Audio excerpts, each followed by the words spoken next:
হযরত শাহজালাল রহমাতুল্লাহ আলাইহির মাজার এটা সিলেটের একটা পরিচয়ের মাধ্যম অথবা পরিচয়ের প্রধান। এই মাজার লক্ষ লক্ষ সিলেটবাসীর এবং সারা দেশের মানুষের একটা আবেগের কেন্দ্র। মাজার সংশ্লিষ্ট যেকোনো বিষয়েই সিলেটবাসী এবং সারা দেশের মানুষের গভীর দৃষ্টি থাকে। মাজারের আর্থিক ব্যবস্থাপনা, সামগ্রিক উন্নয়ন ইত্যাদি বিষয়ে একটু আগে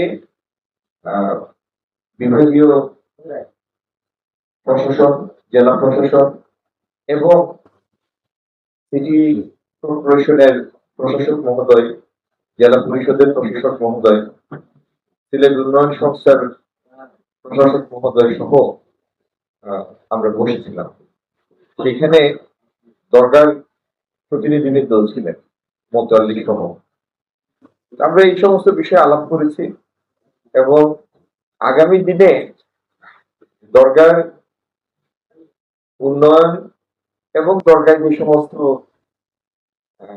দান আসে সেইগুলির ব্যবস্থাপনার জন্য, অধিকতর স্বচ্ছতার জন্য উপস্থিত সবাই একমত পোষণ করেছেন। মতল্লি মহোদয় সহ দরগার যে সমস্ত প্রতিনিধিরা এসেছিলেন তারা সহ সবাই এই বিষয়ে একমত যে পুরো ব্যাপারটির একটি স্বচ্ছতা প্রয়োজন। এই স্বচ্ছতা আনয়ন এবং সামগ্রিক বিষয়টি নিয়ে একটি ভালো যুক্তিসঙ্গত যৌক্তিক সমাধানে পৌঁছার জন্য আমরা একটি কাঠামো ঠিক করেছি।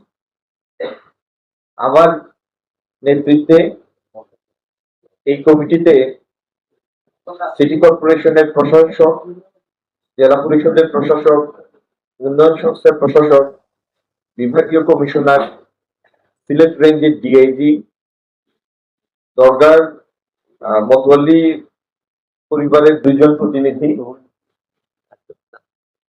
এবং মাদ্রাসা এবং মসজিদের 2 জন প্রতিনিধি থাকবেন। সিলেট এসএমপির কমিশনার থাকবেন, রেঞ্জ ডিআইজি থাকবেন। ওনারা আগামী দিন এবং সাচিবিক দায়িত্ব পালন করবেন সিলেটের জেলা প্রশাসক।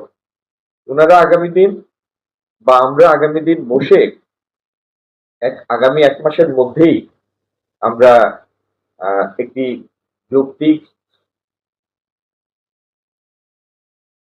পদ্ধতি ঠিক করব, যে পদ্ধতিতে সামগ্রিক ব্যবস্থাপনাটা সম্পন্ন হবে।